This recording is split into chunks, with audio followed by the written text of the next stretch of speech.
روسیه وایي سیاسي ډلې دې له هغو فعالیتونو لاس په سر شي چې د افغانانو ترمنځ د جګړې لامل کیږي.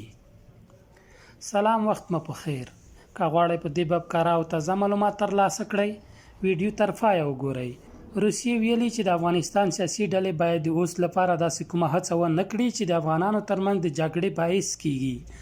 د روسیې بهرنیو چارو وزارت ویان رسنیو ته ویلي چې افغانان د خپلمنځي ستونزې د خبرو له لارې حل کړي او له جګړې د ډډه وکړي.